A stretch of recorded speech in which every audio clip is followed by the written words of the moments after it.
Welcome back to city news. రైతును రాజును చేసే లక్ష్యంగా కూటమి ప్రభుత్వం పనిచేస్తుందని గుంటూరు జిల్లా జనసేన పార్టీ అధ్యక్షులు గాది వెంకటేశ్వర్లు పేర్కొన్నారు. శుక్రవారం తెనాలి వచ్చిన ఆయన పార్టీ కార్యాలయంలో విలేకరుల సమావేశంలో మాట్లాడారు. ఇటీవల కొల్లిపర మండలంలో గుంటూరు జిల్లా వైసీపీ అధ్యక్షులు అంబటి రాంబాబు, తెనాలి మాజీ శాసనసభ్యులు శివకుమార్ పర్యటనలో భాగంగా కూటమి ప్రభుత్వంపై చేసిన వ్యాఖ్యలను గాది వెంకటేశ్వర్లు తీవ్రంగా ఖండించారు. గత 5 ఏళ్ల పాలనలో పొలం గట్టు కూడా ఎక్కని వైసీపీ నేతలకు ఇప్పుడు రైతుల పట్ల ప్రేమ పుట్టుకు వచ్చిందా అంటూ ఎద్దేవా చేశారు. జగనన్న కాలనీల పేరుతో తెనాలి నియోజకవర్గంలో రైతుల వద్ద నుండి 15 లక్షలు, 20 లక్షలకు పొలాలను కొనుగోలు చేసి ప్రభుత్వానికి 90 లక్షలకు అమ్మిన చరిత్ర ఉన్న అన్నబతిని శివకుమార్ నేడు రైతులకు అన్యాయం జరిగిందంటూ ప్రేమ వలకబోయడం విడ్డూరంగా ఉందన్నారు. వైసీపీ ప్రభుత్వం దిగిపోయే నాటికి 1600 కోట్ల అప్పు ఉందని, నాడు రైతుల వద్ద నుండి ధాన్యం కొనుగోలు చేసి డబ్బులు చెల్లించకుండా పారిపోయిన ఘనత వైసీపీదైతే అధికారంలోకి వచ్చిన వెంటనే ఆ 1600 కోట్లు విడుదల చేసిన ఘనత మంత్రి నాదెండ్ల మనోహర్ది అని అన్నారు. మంత్రి అయితే పోలవరం గురించి తెలుసుకోవాలి అన్న పెద్ద మనిషి నేడు రైతులకు అన్యాయం జరుగుతుంది, ఇబ్బంది పడుతున్నారంటూ మాట్లాడుతున్నారని అంబటి రాంబాబు, శివకుమార్లపై గాది వెంకటేశ్వర్లు మండిపడ్డారు. నేడు సివిల్ సప్లై మంత్రిగా నాదెండ్ల మనోహర్ ఉండడం వల్లనే సివిల్ సప్లై శాఖ ఏమిటనేది ప్రజలకు తెలుస్తుందని తెలిపారు. రైతును రాజును చేసే లక్ష్యంగా కూటమి ప్రభుత్వం పనిచేస్తుందని గాది వెంకటేశ్వర్లు పేర్కొన్నారు. సమావేశంలో తెనాలి నియోజకవర్గ జనసేన పార్టీ నాయకులు, కార్యకర్తలు పాల్గొన్నారు. గతంలో 5 సంవత్సరాలు ఏడాడన్నా మీరు ఒక పొలం గట్టు తొక్కారు? ఎప్పుడన్నా పొలం గట్టుకెళ్ళిపోతే పోయారు. పొలం గట్టుకెళ్తే మట్టి అవుతుంది. మళ్ళీ పొలం దూరం నుంచైనా తార్ రోడ్డు మీద, ఎందుకంటే అలవాటు కదా, చూసాం గతంలో తుఫాన్లు వస్తే జగన్మోహన్ రెడ్డి గారు బాపట్లు వచ్చి హైవే మీదకి పిలిపించుకుని హైవే మీద టెంట్లేసి హైవే నుంచి చూసి వెళ్ళినటువంటి సందర్భాలు చూసాం. అట్లా మీరు ఏనాడన్నా కానీ రోడ్డు మీద నుంచి పొలం చూశారు ఎప్పుడైనా? రైతుల మీద ప్రేమ, నీకు రైతుల మీద ప్రేమ ఉంటే జగనన్న కాలనీల పేరిట పొలాన్ని ఎంత రేటుకు కొన్నావు రైతుల దగ్గర నుంచి? నువ్వు గవర్నమెంట్కి ఎంత ఇచ్చావు? నువ్వు రైతుల మీద ప్రేమ ఉందా నీకు? ఇవాళ రైతులకు అన్యాయం జరుగుతుందో నువ్వు చెప్పొచ్చావా? 20 లక్షలు, 15 లక్షలకు కొని 90 లక్షలకు అమ్మినటువంటి ఘన చరిత్ర ఉన్నటువంటి నువ్వు రైతుల గురించి మాట్లాడతావు. నువ్వు చెప్పిన దాన్ని మేము వినాలి, ప్రజలు వింటారనుకుంటున్నాను. మీరు దిగిపోయే నాటికి 1600 కోట్ల అప్పు ఉంది. గతంలో ఒడ్లు కొన్నటువంటివి, ఒడ్లు రైతులందరూ అమ్ముకుంటే వాళ్ళ డబ్బులు ఇవ్వకుండా పారిపోయినటువంటి చరిత్ర మీది. నువ్వెట్లా మంచుకున్న రైతులని చెప్తావు? మేము వచ్చిన తర్వాత, మరీ ముఖ్యంగా మనోహర్ గారు వచ్చిన తర్వాత చూసి రైతులు అల్లాడిపోతున్నారని 1600 కోట్లు మనోహర్ గారు వచ్చిన తక్షణమే రిలీజ్ చేసినటువంటి మనిషి మనోహర్ గారు. ఏనాడైనా కానీ ఈ రేషన్ బియ్యం గురించి కానీ, లేదంటే ప్రజలు రైతులు పండించినటువంటి పంట అమ్ముడు పోట్లేదు కానీ ఎప్పుడైనా ఒక్క రోజైనా ఆ రోజులో ఉన్నటువంటి మంత్రులు ఏ మంత్రి అయినా వచ్చాడా? ఒడ్లు అనేది ఒక్కసారిగా రావు. వీళ్ళిద్దరైతే లెక్కలేసేస్తారు. ఇక్కడ ఇన్ని ఎకరాల పొలం ఉంది, ఇన్ని ఎకరాల పొలానికి ఇన్ని వేల టన్నులు వచ్చేసినాయి అంటే వీళ్ళకు ఉన్నటువంటి అజ్ఞానాన్ని చూసి నవ్వుకోవాలా? ఈ కాలంలో ఈ ఉన్నటువంటి కొద్ది టైంలో కూడా మంత్రిగా ఉన్నటువంటి నాదెండ్ల మనోహర్ గారు తెనాలి నియోజకవర్గంలో ఎప్పుడూ లేని విధంగా గోని సంచులు రెడీ చేసి ఉంచాడు రైతుల కోసం. అట్లా లారీలు కూడా రెడీ చేసి ఉంచాడు. ఎప్పుడు ఇబ్బంది పడితే అప్పుడు వెంటనే ఆ గోతాలను ఎక్కించుకుని రైతులు తోలదామని రైతుల కోసం మేము ఇంత రకంగా మేము ఆలోచిస్తూ ఉంటే, ఎందుకని అబాస్పాలు అయ్యేటటువంటి మీరు వచ్చి మాట్లాడితే ఇంకొంచెం సులకన అవుతారు తప్పితే ఎవరు కూడా మీ మాట అనరు. దయచేసి ప్రజలకు తెలుసు కూటమి ప్రభుత్వంలో ఉన్నటువంటి నాయకులు ఏ రకంగా పనిచేస్తున్నారో, మరీ ముఖ్యంగా మనోహర్ గారి శాఖ కానీ, మనోహర్ గారు కానీ ఏ రకంగా రైతుల కోసం ఏ రకంగా తిరుగుతున్నాడో, బురద అనేది రైతులని తెలియకుండా ఏ రకంగా రైతుల దగ్గరికి వెళ్ళి భరోసా ఇస్తున్నాడో అవన్నీ చూడండి మీరు. ఎన్నో ఏళ్లుగా కొలకలూరు గ్రామ రైతులు ఎదుర్కొంటున్న రైల్వే ట్రాక్ పక్కన ఉన్న అడ్డిముళ్ళ డొంక సమస్యను పరిష్కరించి అన్నదాతలకు మేలు జరిగేలా చూస్తానని మండల తహసీల్దార్ గోపాలకృష్ణ తెలిపారు. మండలంలోని కొలకలూరులో ఎన్నో ఏళ్లుగా డొంక మార్గం ఆక్రమణలకు గురై రైతులు పడుతున్న ఇబ్బందులను తహసీల్దార్ గోపాలకృష్ణకు విన్నవించారు. దీంతో స్పందించిన తహసీల్దార్ ఆ డొంక మార్గాన్ని పరిశీలించి రైతుల నుండి వివరాలు అడిగి తెలుసుకున్నారు. అక్కడ ప్రభుత్వ భూములను కొందరు ఆక్రమించి అందులో పంటలు సాగు చేస్తున్నారని, దీనిలో డొంక మార్గాన్ని సద్వినియోగం చేసుకోలేకపోతున్నామని తహసీల్దార్కు వివరించారు. స్పందించిన తహసీల్దార్ ఆక్రమణదారులతో మాట్లాడి సమస్య పరిష్కరిస్తామని హామీ ఇచ్చారు.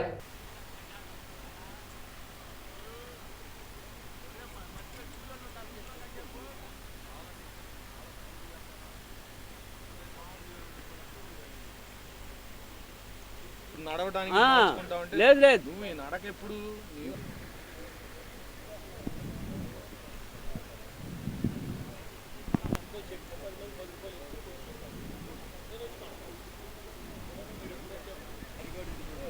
మండలం అయితే అవసరమైతే ఆయమార గారిని కూడా పిలుస్తాం.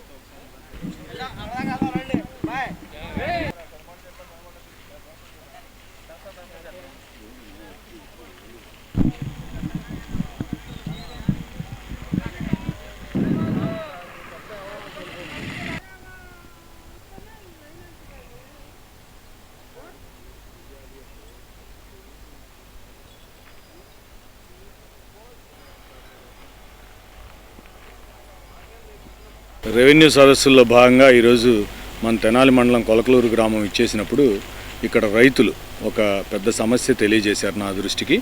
అందులో భాగంగా ఈ రైల్వే లైన్ ట్రిబులింగ్ చేయడం ద్వారా ఇప్పుడు దాకా వాడుతున్న డొంక మార్గం ఏదైతే ఉందో, యాక్చువల్గా ఇది రైల్వే వారి భూమే, వీళ్ళు ట్రిబుల్ లైన్ వేయడంతో ఆ డొంక లేకుండా పోతుంది, అగ్రికల్చర్ ప్రొడ్యూసర్స్ బయటికి తీసుకురాలేమని చెప్పేసి వారి ఆవేదన తెలియజేశారు. ఇమీడియట్గా చూస్తే మనకి దుగ్గిరాల మండలంతో లింక్ అయి ఉన్న డొంక కూడా ఉంది.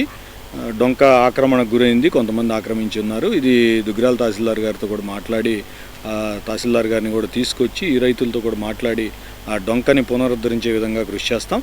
అట్లాగే సుమారుగా ఒక 20 అడుగులు వెడల్పు గల వీళ్ళకు ఒక ప్రత్యేకంగా పైనుంచి దుగ్గిరాల నుంచి మన ఈ నందివెలుగు దాకా రావాల్సిన ఒక డొంక మార్గం ఏదైతే ఉందో అక్కడ ఒక 6 రైతుల్ని సంప్రదించి కొంత భూమి అవసరమైతే సేకరించి మనం ఆ డొంకని కొంచెం వెడల్పు చేయాల్సిన నెసిటీ అయితే ఉంది. అందులో భాగంగా ఈరోజు ఆ రైతులని వివరాలు కూడా తీసుకోమని చెప్పాం.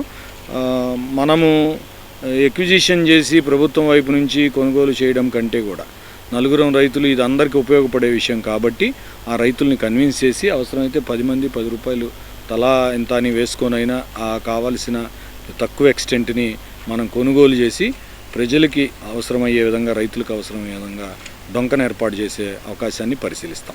వారి సమక్షంలో కొందరు రైతులు ఈ రైల్వే ట్రాక్ పక్కన గల డొంక సమస్యని తహసీల్దార్ గారికి వినియోగించుకోగా తక్షణమే హుటాహుటిన బయలుదేరి ఆ డొంకని పరిశీలించడం జరిగింది.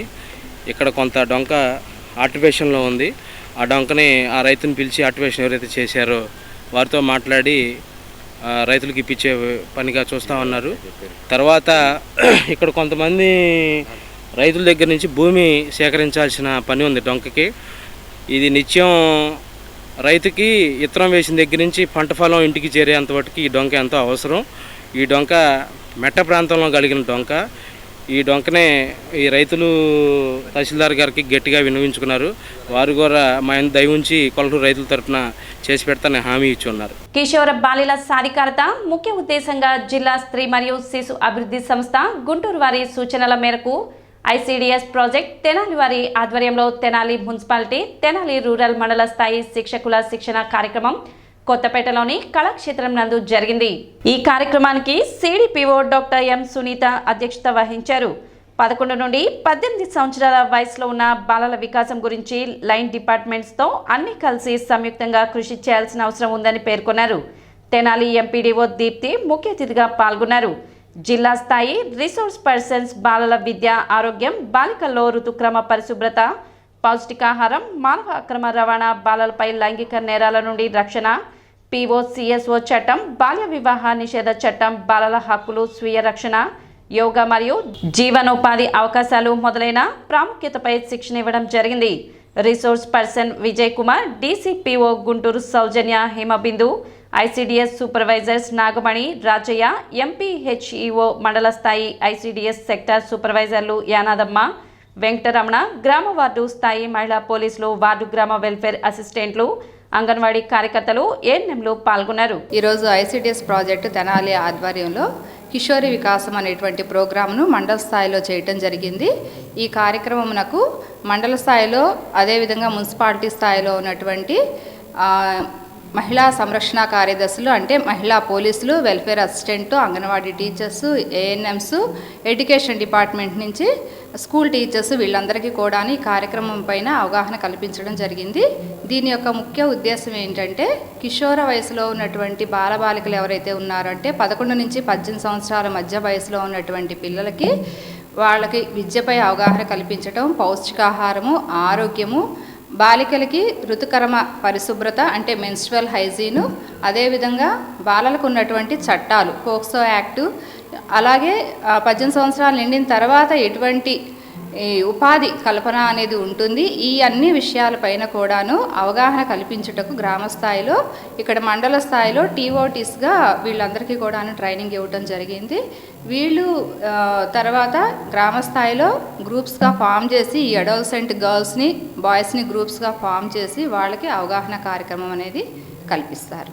కిషోర వికాసం అంటే అడాలసెంట్ ఎంపవర్మెంట్, అంటే అడాలసెంట్ చిల్డ్రన్ ఎవరైతే ఉన్నారో 11 నుంచి 18 లేదా 19 సంవత్సరాల మధ్యలో ఉండే వయసు గల బాలబాలికలకి ఉన్న రకరకాల సమస్యలు, అలాగే వారి హక్కులు, వారిపై జరిగే ఇబ్బందికర పరిస్థితులు లైక్ చైల్డ్ మ్యారేజెస్ కానీ, సెక్సువల్ ఎక్స్ప్లాయిటేషన్స్ కానీ, ట్రాఫికింగ్ కానీ, ఇంకా ఏవేవైతే ఇబ్బందికర పరిస్థితులు ఉన్నాయో దాంతోపాటు వారికి సంబంధించిన పౌష్టికాహారము, అట్లాగే హెల్త్, మెన్స్ట్రువల్ హైజీను, అటువంటి విషయాల మీద వారికి అవగాహన కల్పిస్తే ఇబ్బందికర పరిస్థితులకు వెళ్లకుండా వారిని ఎంపవర్ చేసినట్లు అవుతుంది. అట్లాగే ఎటువంటి ఏదైనా ఇబ్బందికర పరిస్థితులు వాళ్ళు ఫేస్ చేస్తూ ఉన్నప్పుడు వారిని కాపాడటానికి, వారిని ప్రొటెక్షన్ చేయడానికి ఎటువంటి వ్యవస్థలు ఉన్నాయి, ఎటువంటి హెల్ప్ లైన్ నెంబర్స్ ఉన్నాయి అనే దాని మీద రాష్ట్ర స్థాయిలో మనకి ఈ నెల 7వ తారీఖున రాష్ట్ర స్థాయి శిక్షణా సమావేశం జరిగింది. జంపనిలో వైభవంగా హనుమద్ వ్రతం వేమూరు మండలంలోని జంపని గ్రామంలో వేంచేసి ఉన్న శ్రీ వీరాంజనేయ స్వామివారి దేవస్థానంలో శుక్రవారం హనుమద్ వ్రత వార్షిక పూజా కార్యక్రమాలను వైభవంగా నిర్వహించారు. అర్చకులు శ్రీనివాసమూర్తి పర్యవేక్షణలో ఉదయం సుప్రభాత సేవానంతరం పండిత దేవి లక్ష్మీ నరసింహాచార్యులు విశ్వక్సేన ఆరాధన, అజస్త్ర దీపారాధన, పుణ్యాహవచన నిర్వహించారు. వార్షిక పూజా కర్తలు కంచర్ల ఉమాదేవి, తలసిల గంగాధరరావు, తలసిల ఈశ్వరరావు దంపతులు స్వామివారికి 27 పవిత్ర ద్రవ్యాలతో అభిషేకం జరిపించారు. సాయంత్రం చక్రధారి కుటుంబీకులు పల్లకి ఉత్సవం నిర్వహించారు. స్వామికి సహస్రనామ పూజానంతరం శ్రీనివాసమూర్తి హనుమద్ వ్రత కథా ప్రవచనం చేశారు. గుంటూరు వెంకట్రావు, యనగందల హరిప్రసాద్ దంపతులు ప్రసాద వినియోగం చేశారు. శ్రీ వీరాంజనేయ స్వామి భక్తి సమాజం వారు సామూహిక హనుమాన్ చాలీసా పారాయణం నిర్వహించి భజన కీర్తనలు ఆలపించారు. పండిత మామిళ్లపల్లి షణ్ముఖ శర్మ వేద పారాయణం గావించారు. భక్తులు పెద్ద సంఖ్యలో పాల్గొన్నారు.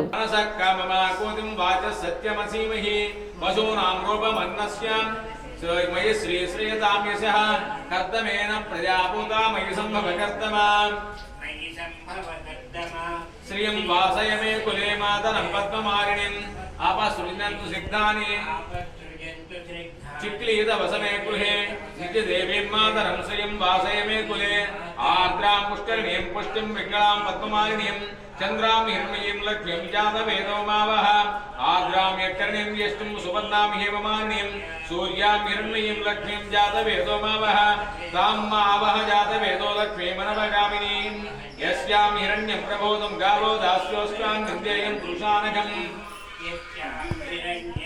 యస్యుజిప్రయతో భూత్వా జుహ్యాదాసనస్తాం విపులకటితటే పద్మపత్రాయతాక్షి గంభీరావర్తనాభిః స్తనధరామ్న భనామ్న భరణమితా సుప్రమామ్న వస్త్రోత్తరీయ లక్ష్మీర్దిగై గజేంద్రమణి మణిగణ ఖచ్చితైర్స్నాపితాయ హేమవిఘ్న కుంభైః నిత్యం సా పద్మహస్తా మమ వసతు గృహే సర్వమాంగళ్యే ఉక్తా లక్ష్మీం క్షీరసముద్రరాజతనయాం శ్రీరంగరామేశ్వరీం దాసీభూతమస్తు దేవలమిదాం లోకైకదీపాంకురాం శ్రీమన్మందకటాక్షరాబ్దరూపేంద్రగంగాధరాం త్వాం త్రైలోక్యపుణ్యమినీం సరస్యాం దే ముకుంద ప్రియాం సిద్ధలక్ష్మీర్మోక్షలక్ష్మీ జయలక్ష్మీ సరస్వతి శ్రీ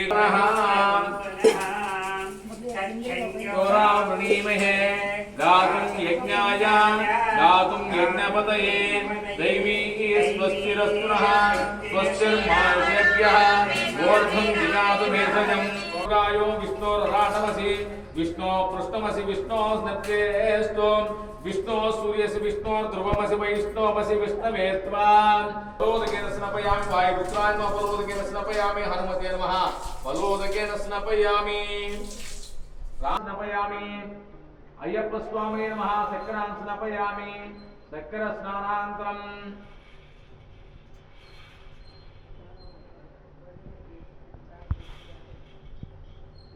दीपं दर्शयामि शुद्ध आचमनीयं समर्पयामि नारिकेलफलान् निवेदयामि आनन्दकर्पूराणि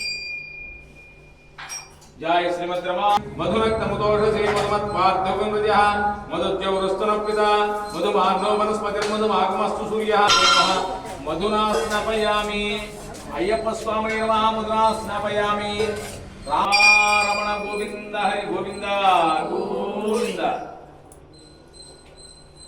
सर्वनमयामि हनुमते नमः तद्रा स्नपयामि रामचंद्र परब्रह्मणे नमः तद्रा स्नपयामि अय्यप्प स्वामिने नमः तद्रा स्नपयामि